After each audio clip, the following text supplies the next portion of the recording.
കർത്താവിന് മഹത്വം. ഗ്രേസ് ടിവിയിൽ കൂടെ ഞങ്ങളെ ശ്രദ്ധിക്കുന്ന എല്ലാ പ്രിയപ്പെട്ടവർക്കും ക്രിസ്തുവിന്റെ വന്ദനം അറിയിക്കുന്നു. കർത്താവ് നമ്മളെ വീണ്ടെടുത്തു. എഫെസ്യർ 1 അധ്യായത്തിന്റെ 6 വാക്യത്തിൽ നമുക്കത് മനസ്സിലാക്കാൻ പറ്റുകയാണ്. 1 മുതൽ 6 വാക്യങ്ങൾ നമുക്ക് കാണുവാൻ കഴിയുന്നുണ്ട്. ഈ കൈമോശം വന്ന, അതായത് ദൈവത്തിന്റെ കൂടെ ഇരുന്ന ആദം ലംഘനത്തിലാകപ്പെട്ടപ്പോൾ ദൈവത്തിന്റെ കയ്യിൽ നിന്ന് വേറിട്ട് പോയ ആദമിനെ കാണാം. ആ ആദമിന്റെ തലമുറ മുഴുവനും പാപികളായി മാറുന്നു. അതുകൊണ്ട് ഏക മനുഷ്യനാൽ പാപവും പാപത്താൽ മരണവും ലോകത്തിൽ കടന്നു. ആദ നിമിത്തം ഉണ്ടായ പാപം അനന്തര തലമുറ മുഴുവനും പാപികളായി മാറി. എന്നാൽ ഈ യാഗങ്ങൾ കൊണ്ട് കാളക്കുട്ടിയുടെയോ ആട്ടുകൊറ്റന്റെയോ രക്തം കൊണ്ട് മനുഷ്യവർഗത്തിന്റെ പാപത്തിന് പൂർണ്ണ പരിഹാരം വരുത്താൻ ഒരു നാളും കഴിയാതെ വന്നപ്പോൾ പിതാവുത്തര പരിശുദ്ധാത്മാവിന്റെ കൗൺസിലിൽ ഒരു തീരുമാനം വന്നു. അനന്തരം ഞാൻ ആരെ അയക്കേണ്ടു, ആർ നമുക്ക് വേണ്ടി പോകും ഈ കാര്യം പരിഹരിക്കാൻ? ആ സമയത്ത് ആ ചോദ്യത്തിന് മറുപടിയായി പുത്രൻ പറയുകയാണ്, അടിയനെ അയക്കണമേ, അടിയൻ പോകാം. അങ്ങനെ ജന്മനാ പരിശുദ്ധനായ ക്രിസ്തു തൻ്റെ ദൈവത്തോടുള്ള സമത്വം മുറുകെ പിടിച്ചുകൊണ്ടിരിക്കാതെ തൻ ദാസരൂപമെടുത്ത് വേഷത്തിൽ മനുഷ്യനായി പിറക്കുന്നു. ആ യേശുവിൻ്റെ പിറവിയിൽ ഒരു കാര്യം അവിടെ കാണുവാൻ കഴിയുന്നു.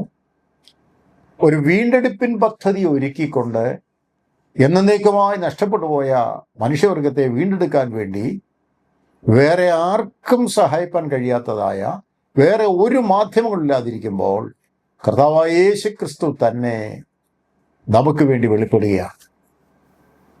അങ്ങനെ തൻ്റെ കാൽവരി മരണത്തിൽ കൂടെ മനുഷ്യവർഗത്തിനെ വീണ്ടെടുപ്പാനിടയായി. ആരെ? യേശുവിൻ്റെ ക്രൂശ് മരണത്തിൽ വിശ്വസിച്ച വ്യക്തികളെ വീണ്ടെടുക്കുവാൻ അത് കാരണമായി മാറി. അങ്ങനെ ആ വീണ്ടെടുപ്പ് സാധ്യമായപ്പോൾ ആ വീണ്ടെടുപ്പിലുള്ള 4 അനുഗ്രഹങ്ങളെ പറ്റിയാണ് ഈ വാക്യങ്ങൾ നമുക്ക് കാണുവാൻ കഴിയുന്നത്. 6 വാക്യത്തിൽ 1, വീണ്ടെടുപ്പിലെ 4 അനുഗ്രഹങ്ങൾ. 1, അവൻ നമ്മളെ അനുഗ്രഹിച്ചു. ശാപഗ്രസ്തരായിരുന്ന നമ്മെ അവൻ അനുഗ്രഹിച്ചു എന്ന് പറയുന്നതിൻ്റെ അർത്ഥം, ഈ വാക്യങ്ങൾ നമ്മൾ കഴിഞ്ഞ ക്ലാസ്സിൽ ധ്യാനിച്ചല്ലോ. അവൻ നമ്മളെ അനുഗ്രഹിച്ചിട്ടിരിക്കുകയാണ് എന്ന് പറഞ്ഞാൽ സകല അനുഗ്രഹങ്ങളും സകല അനുഗ്രഹത്തോടും കൂടെ തന്നെയാണ് അവൻ നമ്മളെ വീണ്ടെടുത്തത്, നമ്മളെ അനുഗ്രഹിച്ചിട്ടിരിക്കുകയാണ്. ഇനി നമ്മൾ പ്രാപിച്ചാൽ മാത്രം മതി എന്ന് പറഞ്ഞാൽ ഈ ദൈവാനുഗ്രഹങ്ങൾ, ദൈവ വാഗ്ദത്തങ്ങളെ നമ്മൾ പ്രാപിക്കുന്ന ഒരു പ്രത്യേക നിലയിലാണ്. ഉദാഹരണമായി പഴയ നിയമത്തിൽ മോശ കൂടെ കാലേബിനോട് അറിയിച്ചൊരു ദൂതുണ്ട്. ആ ദൂതെന്ന് പറയുന്നത് 40-ാമത്തെ വയസ്സിൽ കേട്ടൊരു ദൂതാണ്. നിന്റെ പിതാക്കന്മാരുടെ സ്ഥലദേശമായ എബ്രോൻ ഞാൻ നിനക്ക് അവകാശമായി തന്നിരിക്കുന്നു എന്നാണ് പറഞ്ഞിരിക്കുന്നത്. തന്നിരിക്കുന്നു. എന്നാൽ അദ്ദേഹം അവിടുന്ന് ആ ദൂത് കേട്ടുകൊണ്ട് എബ്രോനിലേക്ക് പോവുകയാണ്. എബ്രോനിലേക്കുള്ള തൻ്റെ യാത്രയിൽ ആ വാഗ്ദത്തം കയ്യിലിരിക്കുക. താൻ പോകുമ്പോൾ പറയുന്ന ഒരു കാര്യത, എബ്രോൻ മല നീ എനിക്ക് തന്നിരിക്കാൻ സ്തോത്രം. അത് പറഞ്ഞ് എബ്രോൻ മല അടിവാരത്തെത്തി. ഇപ്പോൾ 85 വയസ്സുണ്ട്. അപ്പം 45 വർഷം സ്തോത്രം ചെയ്ത് വിശ്വാസയാത്ര നടത്തി വാഗ്ദത്ത മലയുടെ അടിവാരത്ത് വന്ന് മുകളിലേക്ക് നോക്കുമ്പോൾ കണ്ടൊരു കാഴ്ച, അന്ന് മോശ ആ പറഞ്ഞ അതേ കാര്യം ആ മല തൻ്റെ കണ്ണുകൊണ്ട് താൻ കണ്ടു. എന്നിട്ട് അദ്ദേഹം പറഞ്ഞ ഇങ്ങനെയാണ്, അന്ന് എന്നോട് കൽപ്പിച്ച ഈ മല എനിക്ക് തരിക. ഇങ്ങനെ ദൈവമക്കൾ വാഗ്ദത്തങ്ങളെ പ്രാപിക്കുന്നത്. വാഗ്ദത്തം കേട്ടെങ്കിലും പ്രാപിക്കണം. പോകാനും വരാനും അന്നത്തെ പോലുള്ള ആരോഗ്യം ഇന്ന് എനിക്കുണ്ട് എന്ന് പറഞ്ഞ് ആ മലയെ അവകാശമാക്കുന്നു. അപ്പോൾ ദൈവം നമ്മളെ പുത്രനിൽ കൂടെ അനുഗ്രഹിച്ചിരിക്കുകയാണ്. ഓരനുഗ്രഹവും മാറ്റി വെച്ചിട്ടില്ല, സകലവും. ഇനി നമ്മൾ പ്രാപിക്കുക എന്നുള്ളത് നമ്മുടെ ജോലിയാണ്. അപ്പോൾ വീണ്ടെടുപ്പിലെ ഒന്നാമത്തെ അനുഗ്രഹം എന്ന് പറയുന്നത് അവൻ നമ്മളെ അനുഗ്രഹിച്ചു എന്നുള്ളതാണ്. രണ്ടാമത്തെ കാര്യം, നമ്മളെ തിരഞ്ഞെടുത്തു. തിരഞ്ഞെടുക്കുക എന്ന് പറഞ്ഞാൽ നമ്മളാണെങ്കിൽ ഒരു കാര്യം തിരഞ്ഞെടുക്കുന്നത് ഏറ്റവും നല്ലത് തിരഞ്ഞെടുക്കും. ഏറ്റവും നല്ലത്. ആ ഏറ്റവും നല്ലത് കണ്ടുപിടിക്കാൻ പലതും നമ്മൾ ചെയ്യാറുണ്ട്. എന്നാൽ ഇവിടെ നമ്മളെ തിരഞ്ഞെടുത്തപ്പോൾ ഓർത്തേ, ആർക്കും വേണ്ടാതെ കിടന്ന, ഒന്നിനും കൊള്ളത്തില്ല നമ്മൾ ചിന്തിച്ച നമ്മെ കൊള്ളാമെന്ന് കണ്ടുകൊണ്ട് ദൈവം തിരഞ്ഞെടുക്കും. അപ്പം നമ്മുടെ യോഗ്യതയല്ല, നമ്മുടെ പ്രാപ്തിയല്ല, ഇതൊന്നുമല്ല, നമ്മളെ അവൻ തിരഞ്ഞെടുത്തു. രണ്ടാമത്തെ അനുഗ്രഹം അതാണ്, തിരഞ്ഞെടുത്തു. ആ തിരഞ്ഞെടുത്ത കൂട്ടത്തിൽ എന്നെയും നിങ്ങളെയും കൂടെ ചേർത്തു. അതതിൻ്റെ അർത്ഥം. മൂന്നാമത്തെ അനുഗ്രഹം എന്ന് പറയുന്നത് മുൻ നിയമിച്ചു. പല കാര്യങ്ങളും നമ്മൾ ഒരിക്കലും പ്രതീക്ഷിക്കാത്ത കാര്യങ്ങളാണ് നമ്മുടെ ജീവിതത്തിൽ സംഭവിക്കുന്നത്. എന്നാൽ ആ മുൻ നിയമനത്തിനകത്തുള്ള പ്രത്യേകത, ഇവിടെ ഒരു ജോലി കിട്ടണമെങ്കിൽ ആ ഇൻ്റർവ്യൂ വഴി അത് കഴിഞ്ഞിട്ടാണ് ഈ മുൻ നിയമനം അതിന് ശേഷമാണ്. എന്നാൽ ഇവിടത്തെ ഒരു പ്രത്യേകത, ദൈവത്തിൻ്റെ പദ്ധതി, നിന്റെ അമ്മയുടെ ഗർഭത്തിൽ ഉരുവാതിന് മുൻപ് തന്നെ നിന്നെ മുൻ നിയമിച്ചു കഴിഞ്ഞു എന്ന് പറയാനുള്ള അർത്ഥം, പ്രവാചകനായ ഇരമ്യാവിനോട് പറയുകയാണ്, നിന്റെ അമ്മയുടെ ഗർഭത്തിൽ നീ ഉരുവാതിന് മുമ്പേ ഞാൻ നിന്നെ കണ്ടു, ഞാൻ നിന്നെ അറിഞ്ഞു, ഞാൻ നിന്നെ തിരഞ്ഞെടുത്തു, ഞാൻ നിന്നെ മുൻ നിയമിച്ചു, പ്രവാചകനായി നിയമിച്ചിരിക്കുന്നു. കണ്ടോ? ആ നിയമനം മുൻ നിയമനമാണ്. അപ്പോൾ നമ്മുടെ ഭാവി എന്താണെന്ന് പലതും നമുക്കറിയാൻ പാടില്ലാതിരിക്കുമ്പോൾ ദൈവം മുൻ നിയമിച്ച് നമ്മളെവിടെ ആക്കി വെച്ചു. നാലാമത്തെ അനുഗ്രഹം എന്ന് പറയുന്നത് അവൻ നമ്മളെ ദത്തെടുത്തു എന്നുള്ളതാണ്. ദത്തെടുത്തു എന്താ അതിൻ്റെ അർത്ഥം? മക്കളല്ലാതിരിക്കെ മക്കളുടെ എല്ലാവിധ അവകാശങ്ങളും കൊടുത്തുകൊണ്ട് മക്കളായി സ്വീകരിക്കുന്ന അനുഭവമാണ് ദത്തെടുക്കുക എന്ന് പറയുന്നത്. നമുക്കറിയാം, കുഞ്ഞുങ്ങളില്ലാത്ത പലരെയും ദത്തെടുക്കാറുണ്ട്. അപ്പോൾ നമ്മൾ ഒരിക്കലും അതിന് അവകാശിയല്ല, ഒരിക്കലും അതിന് യോഗ്യരല്ല. പക്ഷേ ഒരു അവകാശം പറയാൻ കഴിയാതിരുന്ന നമ്മെ ദൈവ മക്കളെന്നുള്ള പദവി തന്നുകൊണ്ട്, ഒന്നുപോലും കുറയ്ക്കാതെ ആ പദവി തന്നുകൊണ്ട് അവൻ നമ്മളെ ദത്തെടുത്തു എന്ന് നമുക്ക് കാണുവാൻ കഴിയും. പ്രിയമുള്ളവരെ, ഈ ദത്തെടുപ്പിനകത്ത് സന്തോഷിക്കുന്ന ഏക കൂട്ടർ ദൈവമക്കളാണ്. എനിക്കറിയാം, തെരുവിൽ ഭിക്ഷ അയച്ചുകൊണ്ടിരിക്കുന്ന ചില വ്യക്തികളെ, വലിയ ധനാഢ്യര്, മക്കളില്ലാത്തവര്, ഇവരെ ദത്തെടുത്തു കൊണ്ടുപോയി അവരുടെ സ്വത്തുക്കളൊക്കെ ഇവർക്ക് എഴുതി വെച്ച് അവകാശം കൊടുത്ത് വളർത്താറുണ്ട്. എൻ്റെ അറിവിലുണ്ട് അങ്ങനെ. അതിന് ദത്തെടുക്കുക എന്ന് പറയും. അങ്ങനെയാണെങ്കിൽ പിതാവായ ദൈവം തെറ്റിപ്പോയ മനുഷ്യവർഗത്തെ പുത്രനിൽ കൂടെ ദത്തെടുത്ത് മക്കൾക്ക് വേണ്ട സകല അവകാശങ്ങളും അത് പരിശുദ്ധാത്മാവിൽ മുദ്രയിട്ട വാഗ്ദത്തങ്ങളായി വെച്ച് നമ്മളെ ദത്തെടുത്തെങ്കിൽ മക്കളുടെ എന്തൊക്കെ അവകാശമുണ്ടോ ആ അവകാശമെല്ലാം ദത്തെടുത്ത പ്രിയപ്പെട്ടവർക്ക് ലഭിക്കുന്നതായിട്ടുള്ള കാര്യങ്ങളാണ്. അപ്പം നാലാമത്തെ അനുഗ്രഹം ദത്തെടുക്കുക എന്നുള്ളതാണ്. അപ്പം നമ്മളെ അനുഗ്രഹിച്ചു, നമ്മളെ തിരഞ്ഞെടുത്തു, നമ്മളെ മുൻ നിയമിച്ചു, നമ്മളെ ദത്തെടുത്തു. അപ്പോൾ ഈ ഇത്രയും കാര്യങ്ങൾ ഈ വീണ്ടെടുപ്പിനകത്തുണ്ടെങ്കിൽ വീണ്ടെടുക്കപ്പെട്ട ദൈവമക്കൾ ഇത് ധ്യാനിച്ച് അതിൻ്റെ യോഗ്യതയിൽ ജീവിക്കുക എന്നുള്ളതിന് വേണ്ടിയാണ് ദൈവപ്രമാണം ദൈവം നമുക്ക് തന്നിരിക്കുന്നത്.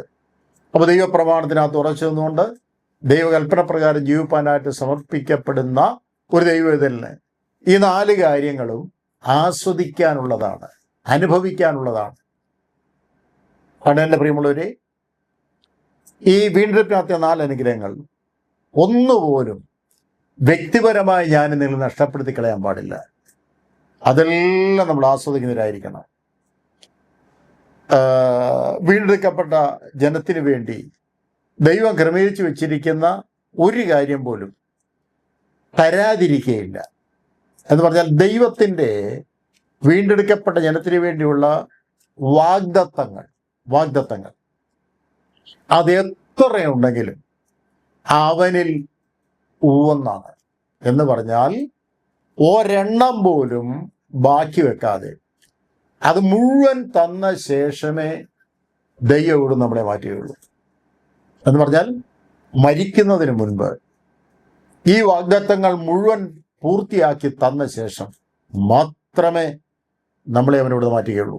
അപ്പോൾ ഈ വീണ്ടെടുപ്പിനകത്ത് ഉള്ള ഈ 4 അനുഗ്രഹങ്ങൾ അതിനെ ആസ്വദിച്ചുകൊണ്ട്, അതിനെ സൂക്ഷിച്ചുകൊണ്ട് വിശുദ്ധ ജീവിതത്തിന് ഉടമയായി ഇവിടെ നിൽക്കാൻ കഴിയുമെങ്കിൽ തീർച്ചയായിട്ടും നിരാശപ്പെടേണ്ട ഒരു കാര്യമില്ല. പ്രത്യാശ മാത്രമേ ഇവിടെ ബാക്കിയുള്ളൂ. പ്രത്യാശയോടുകൂടെ ഇവിടെ നിൽക്കുന്നതായിട്ടുള്ള വിശുദ്ധ ജനത്തിന് സന്തോഷിക്കാനും ഉറയ്ക്കാനുമുള്ള ഒരു കാര്യമാണ് ഈ വീണ്ടെടുപ്പിനകത്തെ 4 അനുഗ്രഹങ്ങൾ എന്ന് പറയുന്നത്. അപ്പോൾ ദൈവത്തിൻ്റെ പരിശുദ്ധാത്മാവിൽ ശരണപ്പെട്ടുകൊണ്ട് നമ്മൾ പലതിലും അപ്രാപ്തരാണ്, നമ്മൾ പലപ്പോഴും കഴിവില്ലാത്തവരാണ്. എന്നാൽ നമ്മുടെ സകല ബലഹീനതകളിലും നമ്മളെ ശക്തിപ്പെടുത്തുവാൻ തന്ന മാധ്യമമാണ് പരിശുദ്ധാത്മാവ്. ഈ പരിശുദ്ധാത്മാവിൻ്റെ ശക്തിയെപ്പറ്റി പറയുന്നത് സകലവും തനിക്ക് കീഴ്പ്പെടുത്താൻ കഴിയുന്ന തൻ്റെ വ്യാപാര ശക്തി എന്നാണ്. അപ്പോൾ നമ്മുടെ ജീവിതത്തിൽ ഈ ദൈവപ്രമാണം വിട്ടു പോകാനിട വരാതെ വചനത്തെ കാത്തു സൂക്ഷിച്ച് ഒരു വിശുദ്ധ ജീവിതത്തിൽ ഉറച്ചു നമ്മൾ നിൽക്കുമ്പോൾ ഈ 4 അനുഗ്രഹങ്ങളും ഓരോന്നോരോന്നായിട്ട് നമ്മുടെ ജീവിതത്തിൽ പ്രാപിപ്പാൻ കാരണമായി തീരും. നമ്മൾ പലപ്പോഴും അശക്തരാണെങ്കിലും പൗലോസ്യ ഭാഷയിൽ പറഞ്ഞാൽ എന്നെ ശക്തനാക്കുന്നവൻ മുഖാന്തരം എനിക്ക് സകലവും ചെയ്യാൻ കഴിയും, സകലത്തിൽ മതിയായതാകുന്നു. അപ്പോൾ നമ്മളെ ശക്തിപ്പെടുത്തുന്ന ദൈവത്തിൻ്റെ പരിശുദ്ധാത്മാവ് നമ്മുടെ കഴിവില്ലായ്മകളെ, അപ്രാപ്തരായ നമ്മുടെ സ്ഥിതി മനസ്സിലാക്കി നമ്മെ സഹായിക്കുന്ന മാധ്യമമാണ് പരിശുദ്ധാത്മാവ്. അതുകൊണ്ട് ആത്മാവിനാൽ നടത്തപ്പെടുന്ന ഒരനുഭവം വീണ്ടെടുക്കപ്പെട്ട ജനത്തിനുണ്ടായിരിക്കണം. അവർക്കാണ് ഈ 4 അനുഗ്രഹങ്ങൾ ജീവിതത്തിൽ പ്രാവർത്തിയമാക്കുവാൻ തക്കവണ്ണം ഇടയായിത്തീരുന്നത്. അപ്പോൾ കർത്താവിൻ്റെ വരവിനുള്ള ബന്ധത്തിൽ പ്രത്യാശ വർദ്ധിപ്പിച്ചുകൊണ്ട് ഈ 4 അനുഗ്രഹങ്ങളും ഉൾപ്പെടുത്തുന്ന ഒരു കിറ്റ് ദൈവം നമ്മളെ തന്നിരിക്കുമ്പോൾ അതിനെ കാത്തു സൂക്ഷിച്ച് ജീവിക്കാനുള്ള ഉത്തരവാദിത്വം വ്യക്തിയുടേതാണ്. എന്ന് പറഞ്ഞാൽ രക്ഷ വ്യക്തിപരമാണ്. ആർക്കും ആരെയും സഹായിക്കാൻ ഒക്കത്തില്ല. അവരവരുടെ കാര്യം അവരവർ നോക്കണം. അപ്പോൾ ഈ 4 അനുഗ്രഹങ്ങളിൽ ഒന്നുപോലും വാക്കിലോ പ്രവൃത്തിയിലോ ഇടപാടുകളിലോ കൊടുക്കൽ വാങ്ങലിലോ ചിന്തകളിലോ നിരൂപണങ്ങളിലോ നഷ്ടപ്പെടുത്തി കളയുവാൻ പാടില്ല. നമുക്ക് അതിനൊരു തീരുമാനത്തോടെ, ഒരു പ്രതിഷ്ഠയോടുകൂടെ ദൈവമേ, ഒരു യോഗ്യതയുമില്ലാത്ത എന്നെ ഈ വീണ്ടെടുപ്പിൻ പദ്ധതിയുടെ അനുഗ്രഹത്തിനകത്ത് അങ്ങ് കൊണ്ടുവരുവാൻ തിരഞ്ഞെടുത്തല്ലോ, എന്നെ അതിനായി മുൻ നിയമിച്ചല്ലോ, എന്നെ ദത്തെടുത്തല്ലോ എന്ന് പറഞ്ഞ് എല്ലാ ദിവസവും ആ ഒരു അനുഭവത്തിൽ ദൈവത്തെ സ്തുതിപ്പാൻ നമ്മുടെ ബാധ്യസ്ഥരാണ് എന്ന് നമുക്ക് കാണാൻ സാധിക്കുകയാണ്. ഇവിടെ ഈ വീണ്ടെടുപ്പിൻ പദ്ധതിയിലെ 4 അനുഗ്രഹങ്ങളെ ഉറപ്പിച്ചു നിർത്തുന്ന ഒരു വാക്യമാണ് 7-ാമത്തെ വാക്യം. 7-ാമത്തെ വാക്യത്തിനകത്ത് നമുക്ക് കാണുവാൻ സാധിക്കുന്നുണ്ട്, അവനിൽ നമുക്ക് അവൻ്റെ രക്തത്താൽ അതിക്രമങ്ങളുടെ മോചനമെന്ന വീണ്ടെടുപ്പുണ്ട് എന്നെഴുതിയിരിക്കുന്നത്. അവനിൽ എന്ന പദം അവിടെ ഊന്നി പറയുകയാണ്. അവനിൽ, ഈ പദം ഇൻ ഹിം, അത് എഫേസ്യരുടെ 1-ാം അധ്യായത്തിൻ്റെ 1-ാം വാക്യം, 3-ാം വാക്യം, 5-ാമത്തെ വാക്യം, 6-ാം വാക്യം, 7, 9, 13 ഈ വാക്യങ്ങളിൽ നമുക്കതവിടെ കാണാൻ പറ്റും. അവനിൽ എന്ന പദം. യേശു ഇല്ലാതെ ഒരനുഗ്രഹവും നമ്മളില്ല. യേശു ഇല്ലാതെ ഒരനുഗ്രഹവും നമ്മളില്ല. അതിൻ്റെ അർത്ഥം യേശുവിൽ കൂടെ മാത്രമേ ഈ അനുഗ്രഹം നമുക്ക് പ്രാപിക്കാൻ പറ്റുകയുള്ളൂ. യേശുവിൻ്റെ പ്രമാണത്തിൽ കൂടെ മാത്രമേ നമുക്ക് പ്രാപിക്കാൻ പറ്റൂ. അപ്പം ഈ 4 വീണ്ടെടുപ്പിലെ അനുഗ്രഹങ്ങളും ക്രിസ്തുവിലും പ്രമാണത്തിൽ നിന്നുകൊണ്ട് വേണം പ്രാപിക്കാൻ എന്ന് 7-ാമത്തെ വാക്യത്തിൽ നമുക്ക് കാണുവാൻ സാധിക്കുകയാണ്. ഈ വീണ്ടെടുപ്പ് കൊലോസ്യലേഖനം 1-ാം അധ്യായത്തിൻ്റെ 14 മുതൽ വാക്യത്തിൽ കണ്ടാൽ അവരിൽ നമുക്ക് പാപമോചനം എന്ന വീണ്ടെടുപ്പുണ്ട്. പാപമോചനം എന്ന വീണ്ടെടുപ്പ് ഉണ്ടോ? വീണ്ടെടുപ്പിലെ 4 അനുഗ്രഹങ്ങൾ പ്രാപിക്കുമ്പോൾ ഒരു വ്യക്തി ധ്യാനിച്ചോണം, ഈ വീണ്ടെടുപ്പിനകത്ത് പാപമോചനം എനിക്ക് കിട്ടിയതുകൊണ്ടാണ് ഇതൊക്കെ എനിക്ക് ആസ്വദിക്കാൻ പറ്റുന്നത്. അപ്പൊ അവനിൽ എന്നുള്ള പദം, നമുക്ക് പാപമോചനം എന്ന വീണ്ടെടുപ്പുണ്ട്. തീത്തോസ് 2:14 അവൻ നമ്മെ സകല അധർമ്മത്തിൽ നിന്ന് വീണ്ടെടുത്തു. അപ്പൊ അധർമ്മത്തിൽ നിന്നുള്ളൊരു വീണ്ടെടുപ്പ് ഇതിനകത്തുണ്ട്. അതിൻ്റെ അർത്ഥം ധാർമ്മികമായ കാര്യം ചെയ്തോണം. നമ്മുടെ ജീവിതത്തിൽ ധാർമ്മികമായ കാര്യങ്ങൾ ചെയ്തു കൊള്ളണം. അധർമ്മത്തിൽ നിന്നുള്ള വീണ്ടെടുപ്പ് നമുക്കിവിടെ കാണാൻ സാധിക്കും. 1 പത്രോസ് 1:18 വ്യർത്ഥവും പിതൃപാരമ്പര്യമായ നടപ്പിൽ നിന്നും നമ്മെ അവൻ വീണ്ടെടുത്തു എന്ന് പറഞ്ഞാൽ പലതിൽ നിന്നും നമ്മെ നമ്മുടെ കർത്താവ് കൂടെ പിതാവ് നമ്മളെ വീണ്ടെടുത്തു എന്ന് പറഞ്ഞാൽ വീണ്ടും എടുത്തു. ഒരിക്കൽ ചേർന്നിരുന്ന, ഒരിക്കൽ കയ്യിലിരുന്ന നാം പാപനിമിത്തം നഷ്ടപ്പെട്ടു പോയപ്പോൾ നമ്മെ വീണ്ടും എടുക്കുന്ന ആ ദൈവ സ്നേഹമാണ് ഇവിടെ കാണുവാൻ കഴിയുന്നത്. മത്തായിയുടെ സുവിശേഷം 26:28 ഇത് അനേകർക്ക് വേണ്ടി പാപമോചനത്തിനായി ചൊരിയുന്ന പുതിയ നിയമത്തിനുള്ള എൻ്റെ രക്തമെന്ന് പറഞ്ഞിരിക്കുന്നു. അതിൻ്റെ അർത്ഥം എന്നറിയാമോ? യേശുക്രിസ്തു രക്തത്തിൽ കൂടി മാത്രമേ ഈ വീണ്ടെടുപ്പ് നടക്കുകയുള്ളൂ എന്നാണ് നമുക്കവിടെ കാണുവാൻ കഴിയുന്നത്. അതുകൊണ്ട് അവൻ്റെ പുത്രനായ യേശുവിൻ്റെ രക്തം സകല പാപവും പോക്കി നമ്മെ ശുദ്ധീകരിച്ചുവെങ്കിൽ ആ രക്തത്തിൽ കൂടെ നമുക്ക് ഇവിടെ വീണ്ടെടുപ്പുണ്ട്. മർക്കോസിന്റെ സുവിശേഷം 10-ാം അധ്യായത്തിന് 45-ാം വാക്യത്തിൽ അത് വീണ്ടും എടുത്ത് പറയുകയാണ്, മനുഷ്യപുത്രൻ ശുശ്രൂഷ ചെയ്യിപ്പാനല്ല, ശുശ്രൂഷിപ്പാനും അനേകർക്ക് വേണ്ടി തൻ്റെ ജീവനെ മറുവിലയായി കൊടുപ്പാനും അത്രേ വന്നത്. അപ്പൊ കർത്താവ് യേശു ക്രിസ്തു വന്നത് അതിനാണ് എന്നവിടെ കാണാൻ സാധിക്കുന്നു. അപ്പൊ ഞാൻ മരിക്കാൻ പോകുന്നത് പാപമോചനത്തിന് വേണ്ടി എന്ന് പറഞ്ഞതിൻ്റെ സാരം. അപ്പൊ ഇത് നിസ്തുല്യമായൊരു പ്രസ്താവനയാണ്. അവിടെ എൻ്റെ ദൈവമക്കളെ, ഈ കർത്താവിൽ കൂടെയുള്ള വീണ്ടെടുപ്പിനകത്ത് നമ്മുടെ ജീവിതത്തിൽ എല്ലാമുണ്ട്. 4 അനുഗ്രഹങ്ങൾ ഉൾപ്പെടുത്തിക്കൊണ്ട് ഈ വീണ്ടെടുപ്പിനെ ഇവിടെ ഉറപ്പിക്കുമ്പോൾ ഓർക്കുക, കർത്താവിൻ്റെ ആ വീണ്ടെടുപ്പിൻ പദ്ധതിക്കകത്തേക്ക് വരുവാൻ ഇടയായത് നമ്മുടെ കഴിവല്ല, ദൈവത്തിൻ്റെ കൃപയാണ്. ഈ അനുഗ്രഹങ്ങൾ ഉൾക്കൊള്ളുവാൻ നമ്മളെ സമർപ്പിക്കാം. God bless you.